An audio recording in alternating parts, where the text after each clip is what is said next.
ಏನಾಗಿದೆ ಸಿಸ್ಟರ್ ಗಾಡಿ? ಹಾಂ ಹಾಂ, ಹೆಂಗೆ ಹೋಗ್ತಾ ಇದ್ದೀರಾ ಈಗ?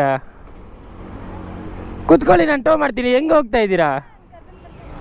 ಶ್ಯೂರ್, ನಿಮ್ಮ ಟೋ ಮಾಡಬೇಕಂದ್ರೆ ನಾನು ಮಾಡ್ತೀನಿ ಟೋ. ನಾನು ಹಂಗೆ ನೋಡಿದೆ ನಿಮ್ಮನ್ನ. ನಾನು ಮತ್ತೆ ಇಲ್ಲಿ ಹೋಗಿ ಈಗ ಬರ್ತಾಯಿದ್ದೀನಿ, ನೀವು ಇನ್ನೂ ಇಲ್ಲೇ ಇದ್ದೀರಾ.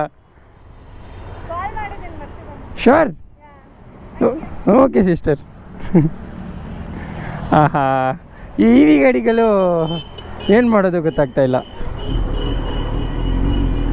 ಪಾಪ ನಾನು ಫಸ್ಟು ಆ ಕಡೆ ಹೋದೆ, ಮತ್ತೆ ಇಲ್ಲಿ ಬರ್ತಾಯಿದ್ದೀನಿ. ಆ ಸಿಸ್ಟರ್ ಇನ್ನೂ ಇಲ್ಲೇ ಇದ್ದಾರೆ, ತಳ್ಕೊಂಡು ಹೋಗ್ತಾಯಿದ್ದಾರೆ. ಅವ್ರ ಕಸಿನ್ ಯಾರೋ ಬರ್ತಾಯಿದ್ದಾರೆ. ಹಾಂ ಹಾಂ, ಕಷ್ಟ ಗುರು ಬಿಸಿಲಲ್ಲಿ. ಪೆಟ್ರೋಲ್ ಬೇಕಂದ್ರೆ ಇದೆ ನನ್ನ ಹತ್ರ, ಬ್ಯಾಟ್ರಿ ಇಲ್ಲ. ಅಯ್ಯೋ, ಒಂದು ಬ್ಯಾಟ್ರಿನೂ ಕ್ಯಾರಿ ಮಾಡಬೇಕು ನಾವು ಈಗ.